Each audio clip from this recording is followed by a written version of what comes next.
Bismillahirrahmanirrahim. Assalamualaikum warahmatullahi wabarakatuh.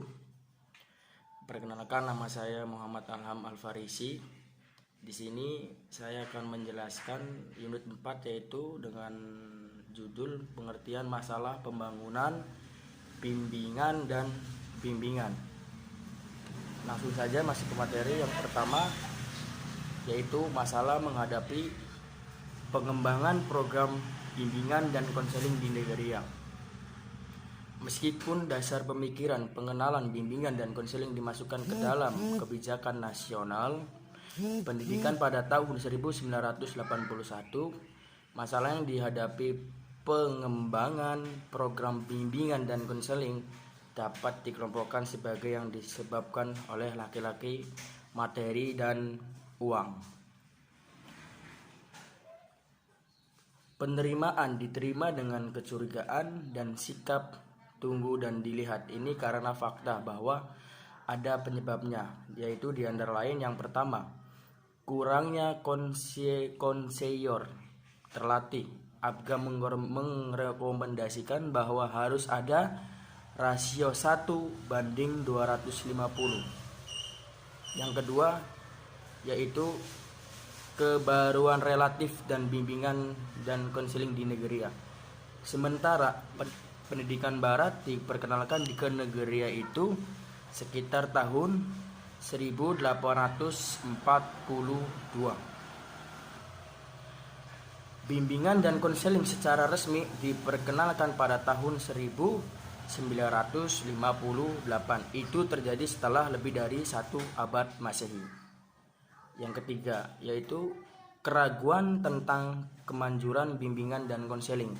Beberapa orang seperti kolega, guru, kepala sekolah, atau administrator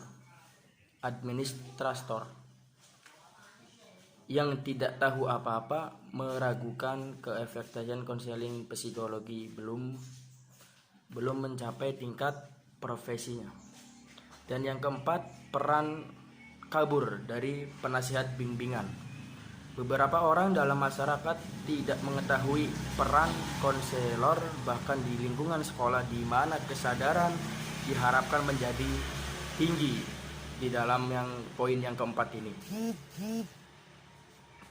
Dan poin yang kelima yaitu resistensi oleh rekan kerja dan prinsipal. Yang dimaksud prinsipal telah diamati oleh banyak konselor pembimbing bahwa mereka yang mengalami penolakan dari kepala lembaga, anggota staf yang berpengaruh dan signifikan di perusahaan mereka sendiri. Dan yang keenam yaitu perasaan curiga terhadap peran atau integritas konselor. Beberapa personel sekolah masih melihat konselor memiliki agenda tersembunyi atau sesuatu yang disembunyikan ketika klien masuk ke ruang konseling. Dan yang ketujuh, kerahasiaan kerahasiaan penting dalam bidang konseling. Klien mengharapkan rahasia atau hak istimewa mereka, informasi yang harus dirahasiakan atau diagendakan dan tidak diungkapkan kepada orang lain. Namun, agen rujukan seperti guru, teman sebaya, orang tua, dan kepala sekolah mengharapkan konselor untuk membocorkan informasi tersebut kepada mereka.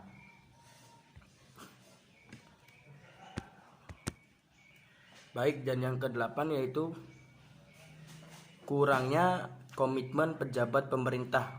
Meskipun pemerintah federal mempertahankan bimbingan dan konseling.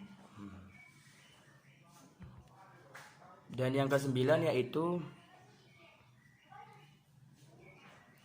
pendanaan tidak memadai. Bimbingan dan konseling tidak didanai dengan siapapun, dengan hak manapun. Saat ini perusahaan pendidikan telah menjadi usaha yang mahal. Dana yang cukup tidak dialokasikan ke setiap sekolah maupun ke lembaga lainnya. Dan yang ke-10, kurangnya ruang atau kantor konseling. Ya, Yang di sini karena beberapa faktor seperti ledakan populasi siswa dan jumlah ruang kelas yang sedikit tetapi siswanya itu membludak dan sangat banyak. Masalah ruang atau akomodasi kantor sering terjadi di sekolah menengah atau umumnya. Ini khususnya terjadi di pusat-pusat kota, di mana konselor dapat ditemukan di beberapa sekolah di kota. Kalau di kabupaten itu hanya menemukan sedikit dan belum merata. Tetapi kalau di kota itu sudah sangat banyak dan bahkan sering membeludaknya siswa dan kurangnya ruang kelas dan ruang belajar. Yang ke-11, kurangnya tes psikologis. Nah, ini yang terakhir, kurangnya tes psikologis. Ada sangat sedikit Made-in Nigeria. Untuk tes psikologi Nigeria, beberapa pengujian sedang dibangun tetapi hanya sedikit yang telah distandarisasi. Tes tersebut antara lain tes Prof CGM, Profesor Agenbonnya, dan tes aptitude, dan tes bakat Kementerian Pendidikan Federal untuk mengalirkan siswa dan siswi yang berprestasi. Baik, melanjut ke bab yang berikutnya, yaitu prospek bimbingan dan konseling di Nigeria.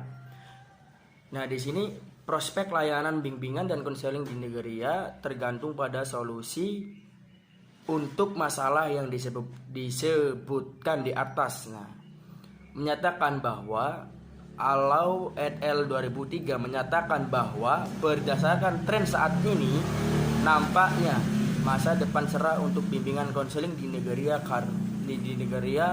karena alasan berikut. Yang pertama, seluruh sistem pendidikan di Nigeria menyadari kebutuhan layanan bimbingan dan konseling bagi siswa-siswinya ini. Dan yang kedua, juga banyak juga banyak badan menjadi tertarik dengan layanan bimbingan dan konseling sekarang. Misalnya, pada tahun 1967 Dana Pelatihan Industri menyelenggarakan lokarya nasional tentang bimbingan dan konseling. Juga di tahun 1982, Asosiasi Konseling di Nigeria menyelenggarakan konversi tahunan mereka seputar tema konseling di luar sekolah maupun di dalam sekolah.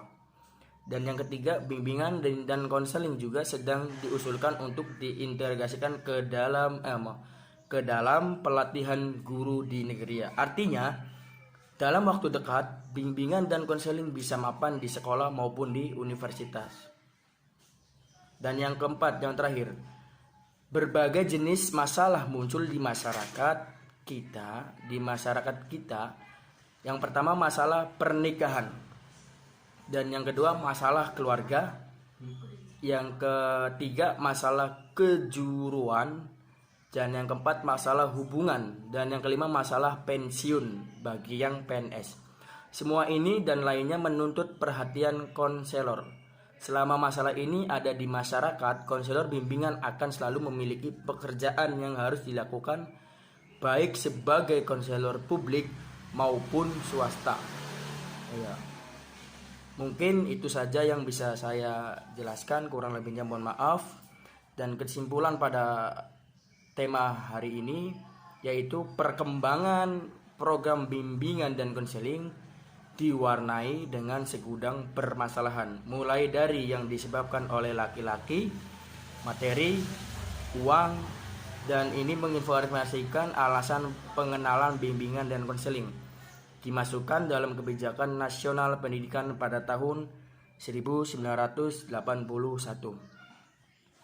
Terlepas dari masalah yang disebutkan, bukti menunjukkan fakta bahwa berdasarkan tren saat ini, masa depan cerah untuk bimbingan konseling di Nigeria sangat baik dan maju. Mungkin itu saja yang bisa saya jelaskan, kurang lebihnya mohon maaf. Billahi taufik wal hidayah. Wassalamualaikum warahmatullahi wabarakatuh.